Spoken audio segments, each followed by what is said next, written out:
Olá, queridos alunos dos terceiros anos, tudo bem com vocês? Iniciamos mais uma semana de plano de estudo estruturado, a nossa semana 3. Qual é o tema dessa semana, professora Gabriela? Bom, o tema é Política, Participação e Movimentos Sociais. Nós vamos falar sobre o movimento negro, tá? E também sobre a questão da violência. Bom, o movimento negro no Brasil, ele é formado por várias organizações, iniciativas, coletivos e pessoas que compartilham entre si a luta contra o racismo e as reivindicações de direitos e por condições de vida digna para a população negra do nosso país.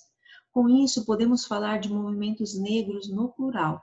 Para muitos de seus integrantes e apoiadores, a resistência negra contra a histórica opressão vivida por essa população começou assim que a primeira pessoa vinda do continente africano escravizada pisou nas nossas terras.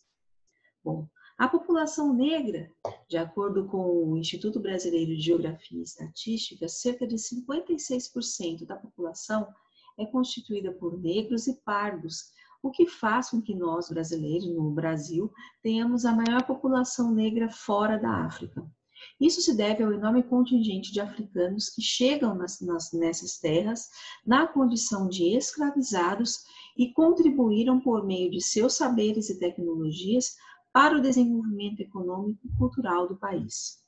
Como sabemos, o processo de escravização é uma vergonha histórica que explorou de forma brutal o povo negro e que, após muitos movimentos de resistência e de lutas, findou-se no Brasil em 1988. Mas a população negra sofre as suas consequências até os dias de hoje, pois os negros não foram garantidos quaisquer direitos em relação à terra, trabalho remunerado e educação, ficando essa população à margem da sociedade brasileira. É aquilo que eu já disse para vocês em sala de aula. Nós tivemos a abolição da escravidão, mas não houveram políticas públicas que incluíssem a população afrodescendente, tá? Que incluíssem efetivamente. E essa população acabou ficando à margem da sociedade, tá? Uma das principais consequências desse projeto foi a construção de uma cultura dominante com valores racistas que inferioriza e desconsidera a humanidade dessa população, negando-lhe o acesso a direitos fundamentais como saúde, habitação, empregabilidade, estudos, lazer e até a distribuição de renda e terra, o que alocou a maioria da população negra na base da pirâmide social. O racismo estrutural. Nós podemos dizer que a nossa sociedade ainda é racista e esse racismo ele é estrutural, ele permeia todas as instituições, todos os organismos sociais. Dizer que o racismo é estrutural significa dizer que a estrutura da sociedade, o seu imaginário, a sua mentalidade, as suas ideologias, suas relações de poder, suas leis, seus costumes, suas instituições, seu Estado, sua cultura, a forma como a história é contada é historicamente estruturada pelo racismo, tá? Então, os nossos costumes são permeados por práticas racistas. Como a história é contada, ela é permeada por práticas racistas. Então, é necessário que nós realizemos uma desconstrução diária desse racismo estrutural que permeia a nossa sociedade. O genocídio da população negra. A população negra é a que mais sofre, especialmente a juventude negra, tá? No Brasil, o corpo negro ainda é visto sob a ótica do colonizador, que rejeitou e buscou desumanizar o negro por sua aparência, criando estereótipos de marginalidade e violência para essa população. No Brasil, são assassinados cerca de 23 mil jovens negros entre 15 e 29 anos por ano. É como se um jovem negro morresse a cada 23 minutos. Morrem 4 vezes mais jovens negros que jovens brancos. E esses números mostram que um genocídio da juventude negra está em curso no Brasil. Cerca de 56% da população brasileira concorda com a afirmação de que a morte violenta de um jovem negro choca menos a sociedade do que a morte de um jovem branco. Isso revela como a morte da população negra é naturalizada no Brasil e vista como algo normal. tá? Recentemente nós tivemos manifestações nesse sentido, manifestações nos Estados Unidos que em relação à morte de George Floyd nas mãos de policiais. E viralizou a campanha Vidas Negras Importam, Black Lives Matter, tá? Ou seja, vidas negras importam. Essa campanha viralizou e, inclusive, nosso país também, essa campanha ela tomou força, tá? Nós temos que lembrar o assassinato de Marielle Franco, uma importante ativista, tá? Que justamente lutava por essas questões, contra o genocídio da população negra, contra o machismo estrutural, contra o racismo estrutural. Existe em nosso país a criminalização da cor e da pobreza, né? Então, nós temos que verificar isso, nós presenciamos isso quando verificamos que em uma universidade existem poucos jovens negros, tá? É uma realidade ainda então existente, apesar da existência de políticas de cotas, elas ainda são necessárias para que ofereçam maiores condições de acesso à população negra, tá? Nós verificamos isso também em programações televisivas, onde até mesmo em novelas, a participação de atores e atrizes negras e negros é bem inferior em relação a atores e atrizes brancos, tá? E para isso nós temos diversos movimentos sociais, como o Movimento Negro, tá? Que possui, que diariamente resiste e luta e traz mudanças às realidades dessa população, tá? Por quê? Porque a resistência não acontece apenas pelas armas e insurreições, mas também pela cultura, tá? Por isso, jovens negros, juventude negra, mulheres, não tenham vergonha de sua cor, de sua aparência, de seu cabelo, aliás, né, lindíssimos. Não tenham vergonha de ser quem vocês são, tá?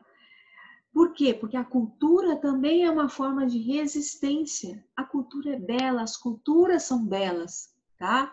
Então vamos potencializar essa resistência. Então é importante destacar que o movimento negro é um movimento político e um movimento educador, onde identidades são fortalecidas e reivindicam seus espaços na sociedade, valorizando os seus saberes, a sua cultura e a sua história.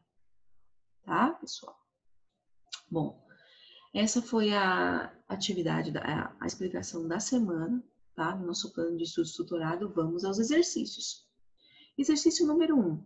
A demanda da comunidade afrodescendente por reconhecimento, valorização e afirmação de direitos no que diz respeito à educação passou a ser particularmente apoiada com a promulgação da Lei 10.639 de 2003, que alterou a Lei 9.394 de 1996, estabelecendo a obrigatoriedade de ensino de história e cultura afro-brasileiras e africanas. A alteração no legal no Brasil contemporâneo, descrita no texto, é resultado de um processo de atuação do movimento negro, tá? Ou seja, é importante que nós, enquanto cidadãos, lutemos e batalhemos e resistamos para que as realidades possam ser alteradas, sim, tá? Os movimentos sociais têm grande importância em relação nesse sentido, tá? Tem grande importância na efetivação de ações afirmativas. Exercício número 2. O movimento negro no Brasil, embora exista de fato desde a colônia, teve seus avanços reais constituídos em políticas públicas a partir dos anos de 1990. Sobre as bandeiras, ações afirmativas e conquistas deste movimento, é incorreto, ou seja, não é verdadeiro afirmar que o movimento negro pretende indenizar economicamente os descendentes de escravos negros no Brasil. Não, tá? Essa dívida histórica, que justamente muitos ressaltam que é necessário que nós, vamos dizer assim, que nós acolhamos e possibilitemos a existência dessas ações afirmativas, essa dívida histórica é através do quê? De dar maiores condições de acesso, Não é uma dívida histórica indenizatória em pecúnia, em dinheiro. Não, tá? São políticas públicas que justamente visem maiores condições de acesso a essa população, tá? As alternativas anteriores tratam sobre isso. Tornar possível a obrigatoriedade do ensino de história e cultura afro-brasileira nas escolas, contribuir para a importância da distância, para diminuir a distância socioeconômica entre negros e brancos no Brasil, e um dos mecanismos são as cotas. E a C, relaciona-se ao movimento de políticas de identidade étnico-racial, tá? Que denuncia a democracia racial brasileira como mito. Tá? Então, todas as anteriores estão corretas, a que está equivocada é a alternativa D. Exercício número 3. O movimento negro unificado distingue-se do teatro experimental do negro por sua crítica ao discurso nacional hegemônico. Isto é, enquanto o TEM defende a plena integração simbólica dos negros na identidade nacional híbrida, ou Movimento Negro Unificado condena qualquer tipo de assimilação, fazendo do combate à ideologia da democracia racial uma das suas principais bandeiras de luta, visto que, aos olhos desse movimento, a igualdade formal assegurada pela lei entre os negros e brancos e a difusão do mito de que a sociedade brasileira não é racista teriam servido para sustentar ideologicamente a opressão racial. No texto, são comparadas duas organizações do movimento negro brasileiro, criadas em diferentes contextos históricos. O TEM, em 1944, o MNU, em 1978, ao assumir uma postura divergente do TEM, o MNU pretendia, letra B, denunciar a permanência do racismo nas relações sociais.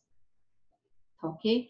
Ou seja, não queria que o governo decretasse uma igualdade racial, contestar a necessidade da igualdade entre negros e brancos. Não, justamente entender e falar, sociedade, essa ideia trazida pelo TEM, pelo teatro, por esse outro movimento, Teatro Experimental do Negro, não tem funcionado. As nossas sociedades, as nossas instituições ainda são racistas. Tá? Existe um racismo estrutural entranhado. E somente pode ser combatido através do que? Da resistência. Tá? Resistência cultural, o debate público, lutas, diálogos, discursos, né? Deliberações e o papel, enfim, do próprio movimento enquanto resistência. Tá? Bom, o quarto exercício, na verdade, trata-se de uma dissertação que vocês, alunos que estão no terceiro ano, podem fazer em formato de redação, se desejar, sobre o principal objetivo da política de cotas. Então, vocês vão fazer, estudar, analisar o conteúdo explicado, tá? Analisar o conteúdo da semana escrito no PET e fazer essa redação, tá? Utilizando inclusive as informações trazidas em dados estatísticos que foram fornecidos no texto para vocês. Tá ok, pessoal? Bom, encerro a atividade semanal de Sociologia para os terceiros anos e qualquer dúvida estou à disposição no aplicativo Conexão de Escola, tá? E nos mecanismos institucionais para tirar dúvidas. Ok, pessoal? Um grande abraço a todos e uma boa semana.